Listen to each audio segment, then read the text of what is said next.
Okay, so it's coffee time, right? Usually in the morning as you prepare your morning cup of coffee or tea, there's a serious new health concern about a popular zero-calorie sweetener. It's called erythritol.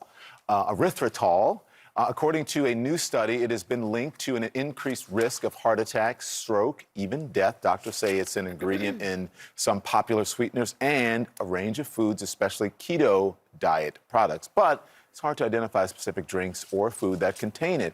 That's because, according to the study, there's no rule requiring the sweetener to be named on a product's label. Why is that? What's going on with this? Let's discuss now. Physician and assistant professor of health policy at Weill Cornell Medicine, I should say. That's where I go to the doctor, Dr. Drew Kular. Thank you very much. I appreciate that. He's also a contributor to The New Yorker. Appreciate you joining us. So, good morning. Good morning. What are the health concerns and why isn't this listed?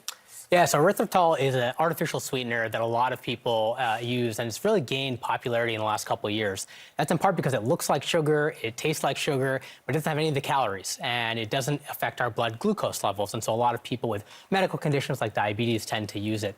But this new study shows that people with higher levels of erythritol in their blood, they had much higher risk of stroke, heart attack, and other cardiac problems. And so there's real concern here.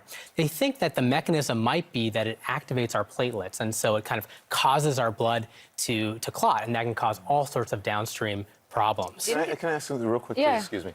So, because I know people are thinking this. I always say I use a sweetener. Probably shouldn't name it in my coffee.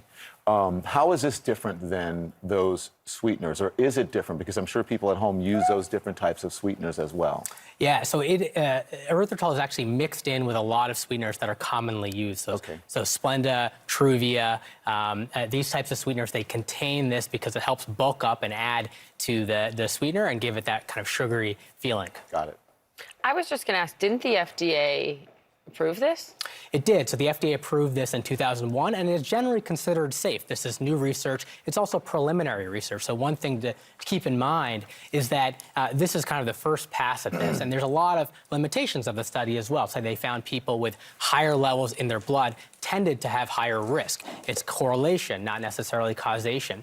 They also focused on people with underlying medical problems, people with diabetes, people with heart disease, and so it's not clear that this has the same effects for the general population.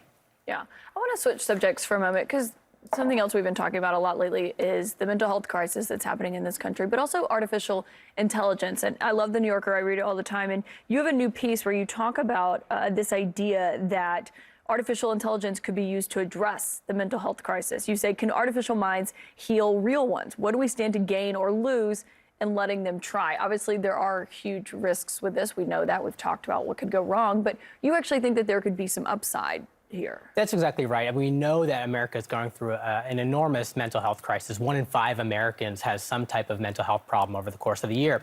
A lot of that, I think, is due to our use of technology. Now we have these even more powerful technologies like AI chatbots. So you might think that this is a bad thing. And in some ways, there are real risks, but there's also real potential. I mean, these things can help us scale treatment. So before, everyone needed a one-on-one therapist, and this is a way that we can automate some of that.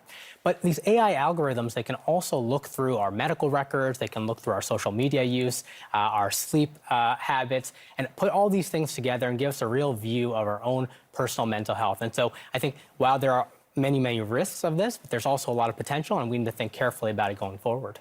Oh, it's fascinating. We will. We'll see where it goes and how it develops. Doctor, thank you so much for joining us here at the table. Thanks for having me.